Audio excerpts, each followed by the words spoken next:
We all know the rules. We all know the letter of the law. Innocent till proven guilty. But usually when the FBI has something, they have you. All these guys knew what was at stake.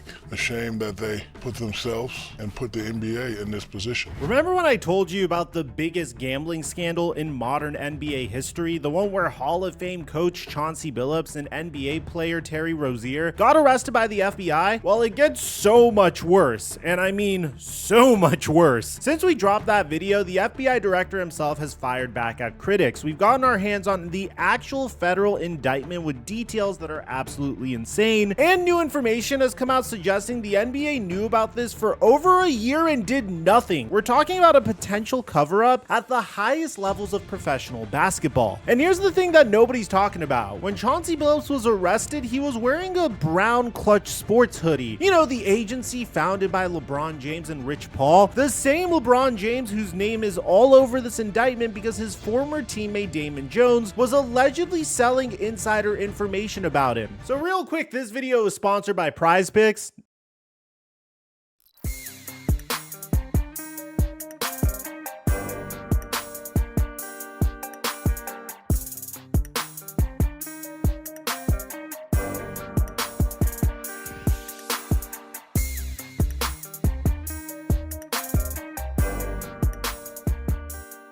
Mic check 1 2 1 2. What's going on, everybody? Let's start with the fireworks. If you guys remember, originally Stephen A. Smith proposed a theory as to why all this was going down. Remember, Trump has a long history connected to the world of sports because he had those casinos. Where do you think folks were coming half the time? This man is coming. And to me, this is the latest nugget of evidence. Anybody that has been around him, they are not surprised at what's going on today. After our last video, FBI Director Kash Patel went on Fox News and absolutely destroyed Stephen A. Smith's theory that this investigation was politically motivated revenge from President Trump against the NBA. That may be the single dumbest thing I've ever heard out of anyone in modern history. Now, Patel didn't stop there. It's right up there with Adam Schiff. We arrest people for crimes. This is the director of the FBI personally responding to an ESPN commentator. When was the last time that's ever happened? The fact that Patel felt the need to address this publicly tells you how big this story has become. But here's what makes this even more interesting. Patel's response actually raises more questions than it answers. If this investigation has been going on for 4 years like the FBI claims, why announce it the day after the NBA season starts? Why hold a press conference with the FBI director himself? These are fair questions, even if Stephen A. Smith's political angle doesn't hold up. Now let's get into the actual federal indictment, because the details in this document are absolutely wild. We're talking about a 23-page criminal complaint filed in the Eastern District of New York that reads like a crime novel. The indictment reveals that between December of 2022 and March of 2024, these defendants ran one of the most brazen sports corruption schemes since online sports betting became widely legalized in the United States. Those aren't my words, those are the words of U.S. Attorney Joseph Nocella. Let's break down what the indictment actually says about the Terry Rozier situation, because it's even more calculated than we initially reported. On March 23, 2023, before the Hornets played the Pelicans, Rozier told De Niro Laster that he was going to prematurely remove himself from the game in the first quarter due to a supposed injury and not return to play further. This wasn't a game time decision, this was premeditated fraud. According to the indictment, Laster then sold this information to Marv's Fairley and co-conspirator 1 for approximately $100,000 from their expected gambling winnings. Let that sink in. They agreed to pay $100,000 before the game even happened because they were that confident that the fix was in. But here's where it gets coordinated. Fairley then passed the information to Shane Hennon, who marshaled an entire network of people to place bets. The indictment lists specific co-conspirators and the exact amounts they bet. Co-conspirator 2 placed approximately $107,000 in bets on Rozier's unders. Timothy McCormack and Long 5 Fam placed approximately $41,000 in bets. Co-conspirator 3 placed approximately $20,000. Co-conspirator 4 placed approximately $17,000. $13,000. Co-conspirator 5 placed approximately $12,500. All of this happened before the game started. The indictment reveals that sportsbooks flagged the suspicious activity immediately, including 30 wagers in 46 minutes from one professional bettor totaling over $13,000, all on Rozier's unders. The betting got so suspicious that sportsbooks literally stopped accepting bets on him. But here's what's really disturbing. The indictment references 7 specific games between December of 2022 and March of 2024, where Rozier allegedly tipped people off about his availability. That means this wasn't a one-time thing. This was systematic. For over a year, Terry Rozier was allegedly manipulating games. But there's a comical angle to all of this. One of Terry Rozier's records almost got broken on opening night, and the Inside the NBA crew let us all know about it. Aaron Gordon has made 10 three-pointers tonight, tying Terry Rozier in 2020 for the most in a season opener in NBA history. I kid you not.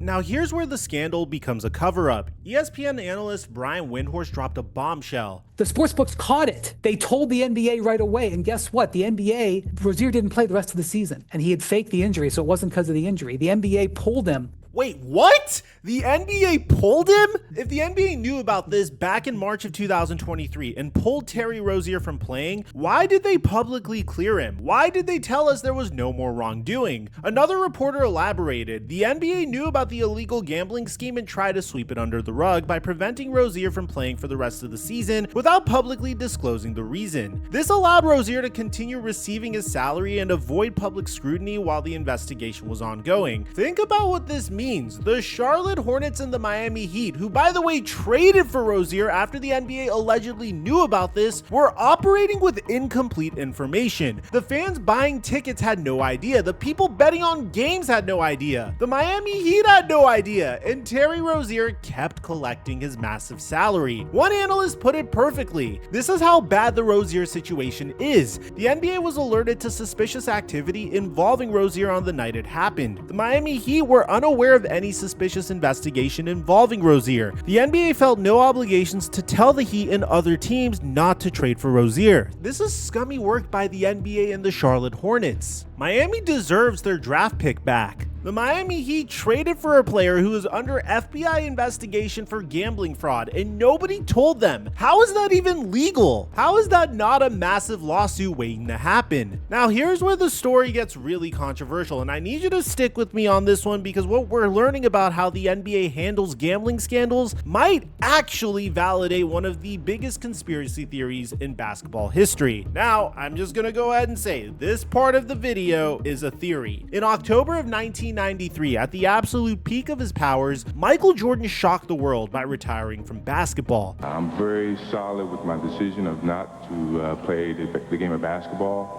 in the NBA.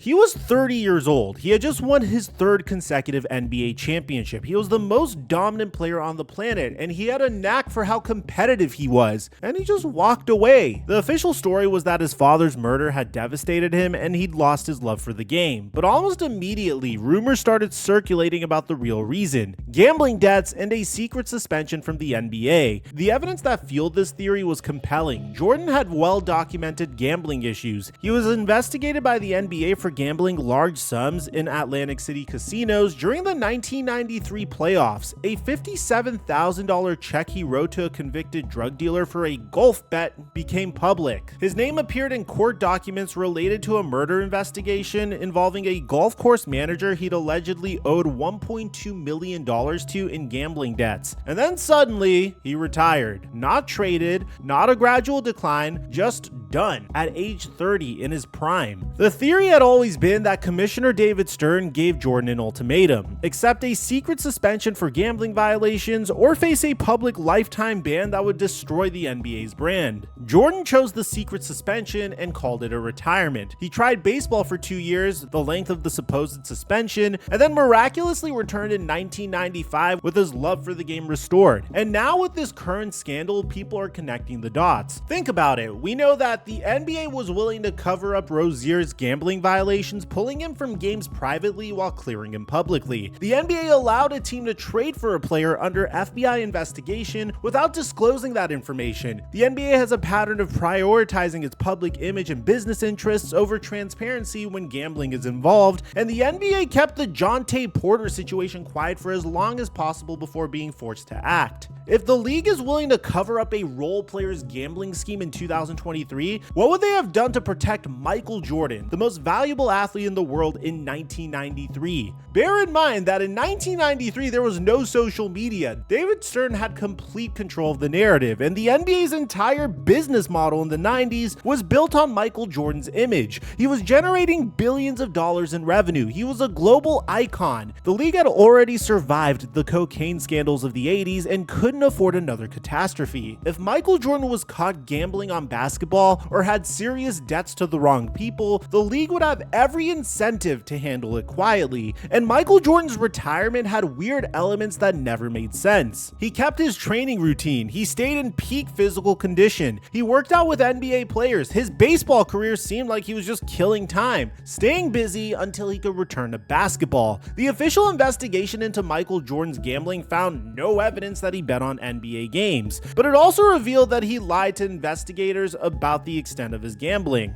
Do you have a gambling problem? No, I enjoy it. It's a hobby. If I had a problem, I'd be starving. I'd be hawking this watch. My championship rings, I would sell my house. I would do this. I do not have a problem. I enjoy gambling. Sound familiar? That's exactly what we're seeing now. Players and coaches lying about their involvement until the evidence becomes overwhelming. Now, let me be clear. This is still a theory. There's no definitive proof that Michael Jordan was secretly suspended. David Stern denied it. Michael Jordan denied it. The NBA denied it. And it's possible that Jordan was just heartbroken over his father's death and genuinely wanted to try baseball. But what this current scandal proves is that the NBA absolutely would cover up a major gambling violation if they thought it was in the league's best interest. They've done it with Terry Rozier. They allegedly try to do it with Jonte Porter. They have a track record of prioritizing business over transparency. So the question isn't, would the NBA lie about a gambling suspension? We know they would. The question is, did they do it with Michael Jordan? And in light of everything that we're learning, that theory proves to be more plausible than it did a month ago.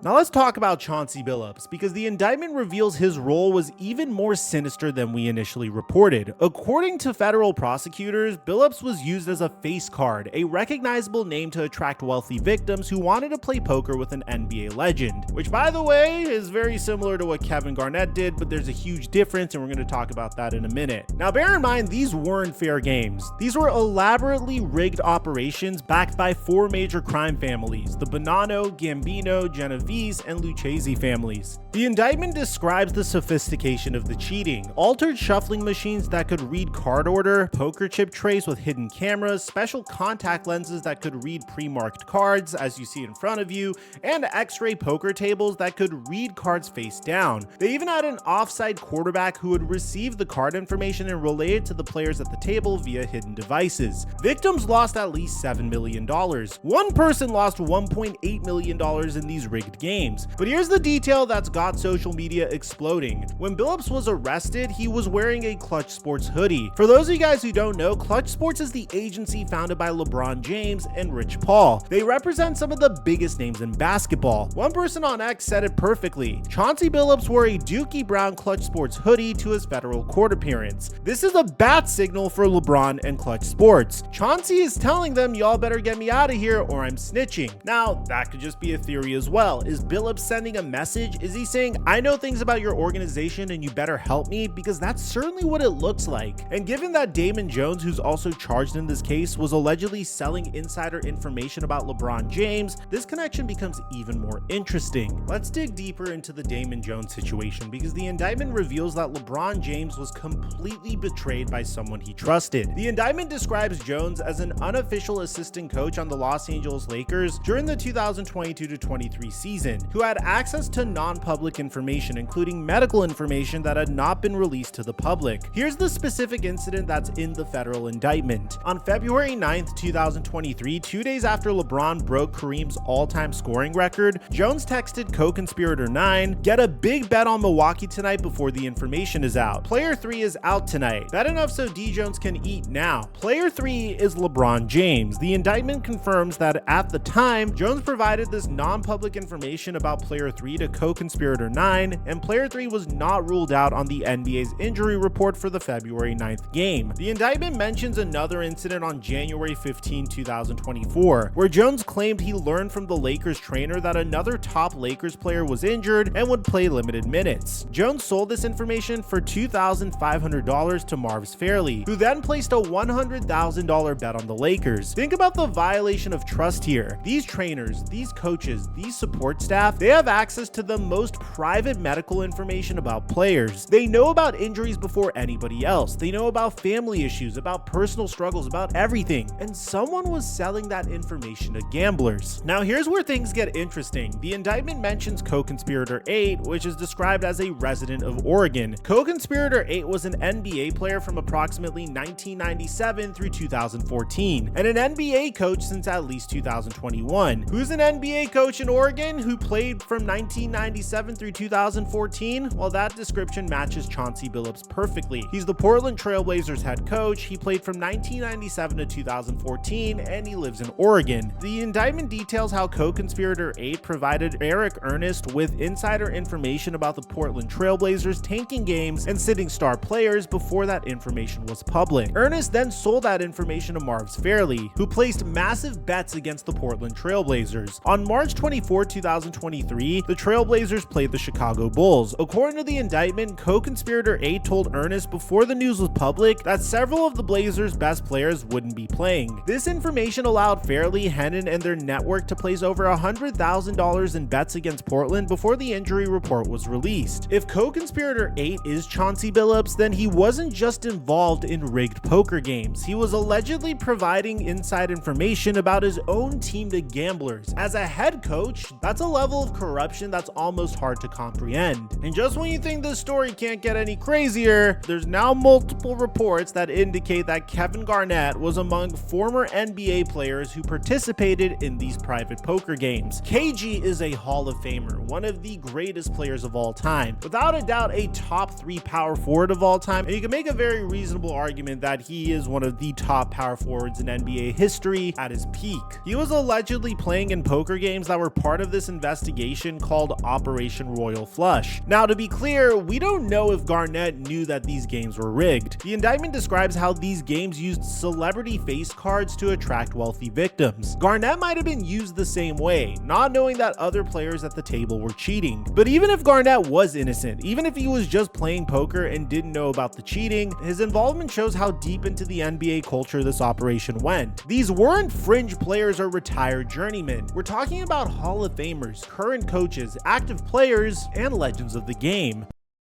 The indictment also confirms that the Jonte Porter case, which we thought was an isolated incident last year, was actually part of this larger network. Federal prosecutors revealed that Porter was actually threatened to participate in the gambling scheme because of his gambling debts. He wasn't just corrupted by greed, he was in over his head with organized crime, and they forced him to manipulate games. And here's the connection. Long Five Fam, who was involved in the Porter scheme, also provided information to Shane Hennon for the Rozier bets. Same network, same operation, same criminal enterprise. The indictment shows how Hennon received information from Fam about Porter's plan to exit games early, then shared it with Marv's Fairley, and together they coordinated bets across their entire network. Hennon conducted multiple transfers via peer-to-peer mobile payment platforms to promote the scheme and distribute the proceeds of such wagers. This wasn't amateur hour. This was an organized criminal operation with sophisticated money laundering, multiple networks of bettors, and connections that ran from professional gamblers to NBA NBA coaches to organized crime families. But here's the craziest part, the NBA knew about all of this. Let's take a zoom out and look at the timeline. On March 23, 2023, Rozier leaves the game early. Sportsbooks immediately flag suspicious betting. In March of 2023, the NBA allegedly pulls Rozier from playing the rest of the season. In the summer of 2023, the NBA investigates Rozier and publicly clears him of wrongdoing. In February of 2024, the Miami Heat trade for Rozier, apparently unaware of any investigation. In April of 2024, Jonte Porter is banned for life for a similar scheme. And then in October of 2025, the FBI arrests Rozier, Billups, and 32 others. So the NBA knew in March of 2023 that something was wrong with Rozier. They knew sportsbooks had flagged his betting patterns. They knew he left a game early under suspicious circumstances, and they publicly cleared him, allowed him to be traded, and said nothing. Wendy's comments hit hard. The sportsbooks caught the irregular betting on Terry Rozier the day it happened, the morning it happened. They told the NBA right away, and guess what? The NBA pulled him. The NBA at some point is going to have to explain why Terry Rozier was allowed to keep playing. Commissioner Adam Silver had built his reputation on transparency and integrity. He was the first major sports commissioner to advocate for legalized sports betting, arguing that it would create oversight and catch corruption. But when that oversight worked exactly as intended and caught one of his players, the league allegedly covered it up. Terry Rozier was allowed to keep playing after an NBA investigation ruled that there was no NBA rules violated. So what happened was, because bets were placed through legal betting companies, they picked up aberrational behavior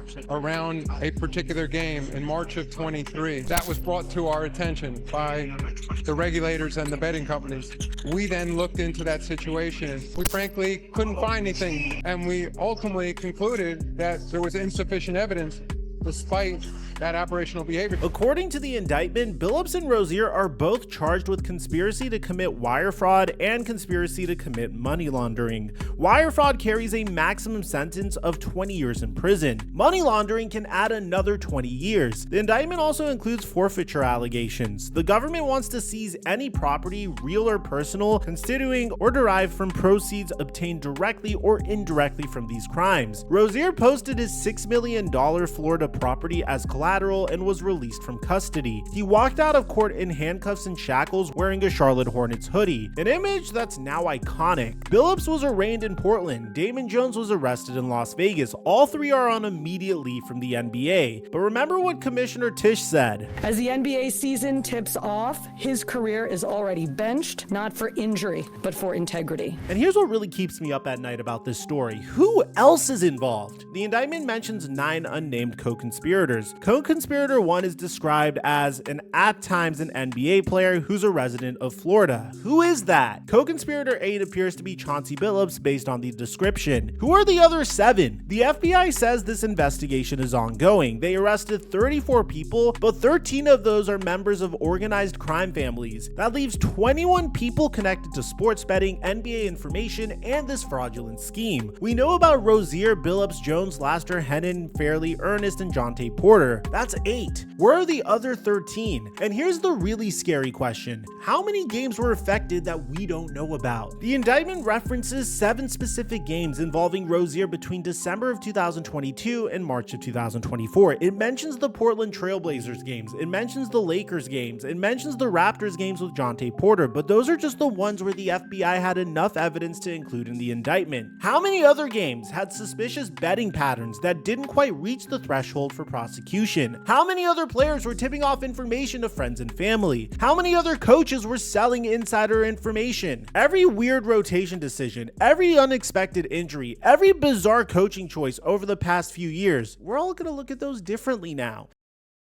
And let's address the elephant in the room. LeBron James is not accused of any wrongdoing. Let me make that absolutely clear. But his name is all over this case because of the people around him. Damon Jones, his former teammate and friend who had access to Lakers facilities, was allegedly selling information about LeBron's injury status to gamblers. That's a fact according to the federal indictment. Chauncey Billups, who played against LeBron for years and is now charged in this case, wore a Clutch Sports hoodie to his first federal court appearance. Why? What was the message that he was sending? And here's here's what makes people suspicious. Clutch Sports has grown into one of the most powerful agencies in professional sports. They represent dozens of NBA players, coaches, and executives. They have relationships with teams, with the league office, and with media companies. If you wanted to gather insider information about NBA games, having connections to a major agency would certainly help. Again, and I can't stress this enough, and I know for a fact there's going to be a comment in the comment section saying, "Mike, you can't just baselessly accuse LeBron James of any wrongdoing." So I'm going to say this again. There's no evidence that LeBron James, Rich Paul, or Clutch Sports as an organization had anything to do with the scheme. But the fact that multiple people connected to this case have ties to Clutch raises questions that somebody needs to answer. When your former teammate is selling insider information about your injuries and your agency's hoodie shows up at a federal gambling fraud arraignment, at minimum, you need to explain what's going on. And here's the uncomfortable truth. This scandal doesn't happen without legalized sports betting creating the financial incentives for this level of corruption. Think about it. Before 2018, when sports betting was illegal in most states, these schemes existed, but they were harder to execute and the payouts were smaller. Now, you can bet hundreds of thousands of dollars on prop bets about whether a player will score 20 points. You can bet on minutes played, on three-pointers made, and every conceivable statistical outcome. The betting companies, DraftKings, FanDuel, BetMGM, and others are official partners of the NBA. They're sponsoring broadcasts. They're advertising during games. They're integrated into the sport. The league itself profits directly from gambling now. Hell, sometimes when I go online and watch my favorite YouTuber, he's shoveling gambling down my throat. It personally makes me sick. Jokes aside, Adam Silver argued that legalization would create transparency, and he was right. The reason we caught these schemes is because legal sportsbooks flagged the suspicious activity. But legalization also created a gold rush. It made the incentives for insider information exponentially more valuable. A player who knows he's going to sit out can now tip off friends who can bet hundreds of thousands of dollars on his unders. A coach who knows which players are sitting can provide that information to gamblers who can bet against his own team. The prop betting markets have created corruption opportunities that simply didn't exist at this scale before. So the NBA is facing an existential crisis, and Commissioner Adam Silver needs to act decisively. Here's what should happen. First, he needs to create transparency. The league needs to release a full accounting of what they knew about Rozier, when they knew it, and why they cleared him publicly while apparently pulling him from games privately. The fans deserve answers. Second, there needs to be policy changes. Prop bets on individual player performance need to be reconsidered. At minimum, the NBA should push for rules that prevent on betting whether specific players will hit their statistical lines, especially for role players who can easily manipulate their own performance. I mean, since the NBA season started, I've been on a streak of betting the under on Shai Gilgeous-Alexander dunking the ball, and that's fine because Shai Gilgeous-Alexander is the best player on the best team in the NBA. There's no way he's gonna throw his own games for the sake of some crime family's gambling profit. But an obscure player that gets like 5 to 10 minutes a game, maybe we need to reconsider having his prop bet available. Third is accountability. If there are NBA executives, team personnel, or league officials who knew about this investigation and failed to act appropriately, they need to be held accountable. You can't cover up federal gambling investigations and keep your job. Fourth is enhanced monitoring. The NBA needs to investigate in technology and personnel to identify suspicious betting patterns in real time and investigate them immediately, not months later, not after clearing players publicly, but immediately. And finally, real consequences. If these allegations are proven true, lifetime bans need to be swift and permanent, not just for players like Jonte Porter, but for coaches like Chauncey Billups, for support staff like Damon Jones, for anyone who betrayed the integrity of the game. Because here's the reality. Gambling is now legal. It's now integrated into sports, and it's not going away. The only question is whether professional sports can maintain integrity in this new environment, or whether every game becomes suspect. So here we are, a Hall of Fame coach allegedly running rigged poker games for the mob, an NBA player allegedly faking injuries so his friends could win prop bets, a former player allegedly selling LeBron James's medical information to gamblers, an entire network spanning across multiple states, involving dozens of people connected to organized crime families, and operating for years right under the NBA's nose. And the most disturbing part is the NBA apparently knew about at least part of this for over a year and did nothing. They cleared players publicly who they were investigating privately. They allowed teams to trade for players who were under FBI investigation. They prioritized public relations over integrity. And now we're left wondering, if they covered up Terry Rozier's gambling scheme in 2023, what else have they covered up? Does this validate the Michael Jordan suspension theory? Was the greatest player of all time secretly banned for gambling in 1993 and the league just called it a retirement? The investigation's ongoing. The FBI says there are 9 unnamed co-conspirators. Stephen A. Smith says that this is just the tip of the iceberg, and for once in his life, he might be right. We're gonna keep following this story. We're gonna keep digging into court documents. We're gonna keep asking the questions that need to be asked. Because if we don't hold the NBA accountable, if we just move on to the next story, then we're telling them that the integrity doesn't matter as long as the games are entertaining. Now, if you guys didn't know, this isn't the only scandal the NBA's been involved over the past month. There's also the Kawhi Leonard aspiration scandal. We have a completely separate video on that. I'm gonna leave it in the end screen. I'll meet you guys there. I'm your boy Mike, and I'm dropping our mic until our next upload.